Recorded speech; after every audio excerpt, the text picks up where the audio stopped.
Hi everyone, it's Carolyn from True Crime Chat with Mommy Ramblings, and I'm here because I just have to get something off my mind. I think on YouTube we have to decide whether we want true crime or we want true crime drama. Do the people that you're listening to report facts on a case, or are they reporting gossip and speculation?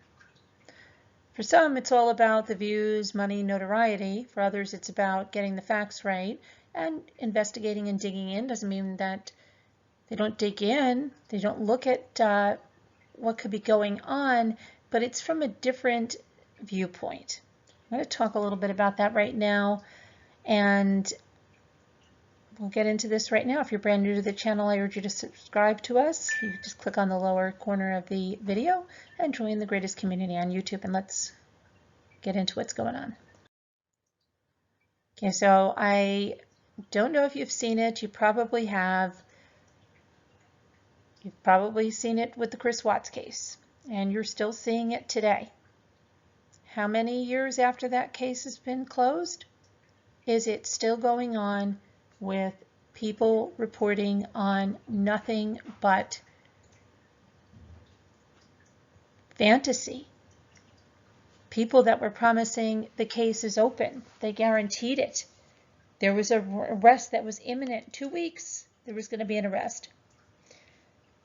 Billboards going up, okay? Collecting money for that. Other people involved, insiders, we've seen it. We still see it. Every other day we see it. Every day we see it for some others. There's a case now. Cash Gernon, the little 4-year-old boy left in the street. And for some reason, we're seeing people that have latched onto this in a way that they can't stop. If there are no more facts that are known, it seems they say, maybe we'll make those up. So what do we have? A chicken and egg thing. What came first?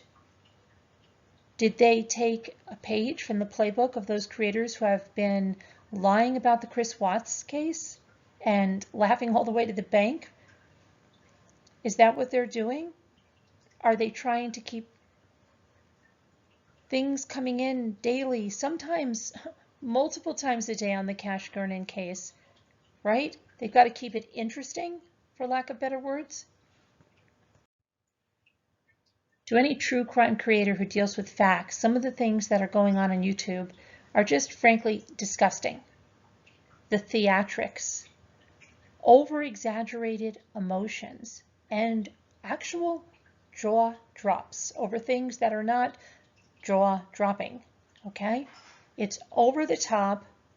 You would really think you're watching a very low budget reality show. It's fake. It seems scripted. It seems shady, because it is.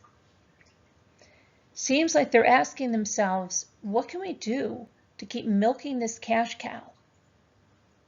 And it's evident.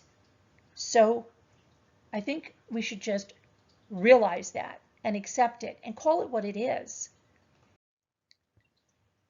They don't even know the real facts. That's completely evident. But what does it matter? It's much more interesting to make up what they don't know, right? Because the realness of it is not as riveting as they would like. Okay, there's got to be a lot of drama going on, lots of it. They are upset. The police are not making everything public. This goes to show you they don't even know how police investigations are run. They're running around screaming that, what do you mean? We can't see this footage and that footage when there's cameras there. We drove around. We had our insiders there, our insiders. There is a lot of things that you haven't seen, and there's a lot of footage that you haven't seen. Why are you demanding it? You're not entitled to that.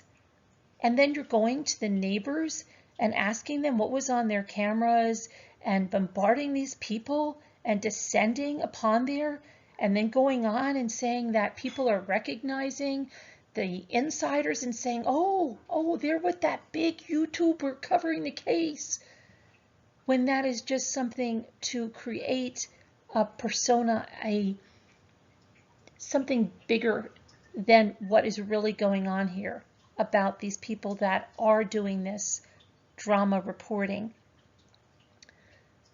They don't understand about compromising an investigation. They don't understand about tainting a jury pool. Okay? They don't understand about harassment of people in these neighborhoods. The same, you know, hi, saw a camera outside your house. Listen, what'd you give to the police? Just tell me. Come on, just be, I won't give your name. Just be an inside. I'm with a YouTuber. Yeah. These people are not just doing a drive-by. It's gotten increasingly more involved. And then all the stuff that's been made up that doesn't even exist. There's no facts to back this stuff up. The same thing is playing out, the same tactics as we're still seeing in the Chris Watts case. Okay? The mind games, the big YouTuber covering the case, the crazy names that are going out here. We saw it in the Chris Watts case when all of that was complete rubbish about someone's name not being able to be said, and we had to make it the name of a country, and that, oh, I coined that name. I never used that name ever, okay? And nobody ever came after me, and no lawyer ever came after me about that, and that's ridiculous. Well, now they're coining another name, okay, which is the name of a cereal, and it's ridiculous. It's absolutely ridiculous to anyone that covers true crime, okay? It's not ridiculous to true crime drama. These true crime drama channels have all the insiders. Have you noticed that? They always have the insiders. We've seen it, how many times have we saw it? More times than we can count, right? The insiders on the Chris Watts case. And how many of them were credible? Do you remember? I think it's zero, nada, zilch. So what's going on here? We know that there are scammers on YouTube. So what's the payoff? Just gauge it. Did they gain subscribers covering it? Viewers? Are they monetized? If the three match, there's your answer. Okay? The filth that we have seen of the plotting of this stuff. And yes, it's out there. And I'm not talking about just this case. I'm talking about what we've seen in the Chris Watts case and things that were going to be done or were done. The fakeness is in. Proof's in the pudding, right? Proof's in the pudding. Is the interest in the case because there is interest in the case, okay? Is their interest in the case there because there's interest in the case? Well, if they say they have other people asking them to look into another case and they say they can't do it with no explanation, does that just show you that their interest in the case is because there's interest in the case? Why are they going to come off of something and look into something that's less known, right? Why? It's obvious. Call a spade a spade. Would you be going live 8 times a day if there was no fanfare with it, if they weren't running ads, if they weren't getting super chats? Would they have the same ferocity of making these videos and getting out this inside information, calling press conferences when they're not press conferences, when they're neighborhood watch meetings, clickbait is real. I'm not against monetization of channels. I firmly believe, and you can read my blogs, that no one that wants to be respected in any field should ever work for free. Okay? But there's a difference in reporting on true crime and studying what we know as opposed to resorting to gossiping, making things up, and trying to influence people with lies. I could be laughing all the way to the bank day after day, making videos with nothing but speculation and fakeness. I don't do that because it's sleazy. It goes against every fiber in my body. I'll report on facts. I'll stay out of the shadows. That doesn't mean that I'm not digging into a case. Take, for instance, the Maya Miletic case. I am wondering about the serial numbers on the freezers. But that's real investigating of tangible facts that we know, okay? But I'm not going to the uncle's house, and I'm not sending anyone there to try to pretend they're a repair person and get the serial number. That's a difference.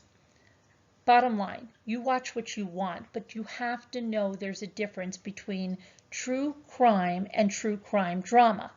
The same way there are true crime dramas on TV, right? You go to Netflix. Is that a documentary? No. Is that based on a real crime?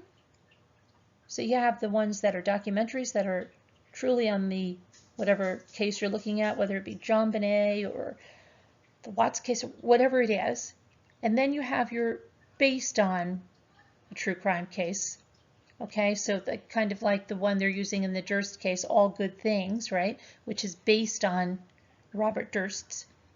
And then you have the ones like Mayor of Westtown, okay, which is a crime drama, but it's not a real true crime, okay? It's fictional. I think if you look at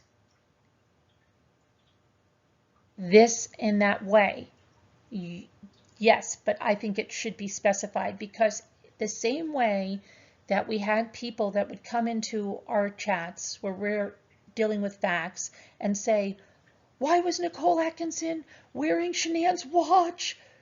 And you're like, what are you talking about? And they don't have facts, and they're spouting this off as if it is, and it was the reporter that was wearing a watch. It wasn't even Nicole Atkinson. That kind of stuff is crap, and it wastes our time. So if you're going to do the speculation and all of this stuff, stop treating it like it's true crime reporting, okay? Call it true crime drama.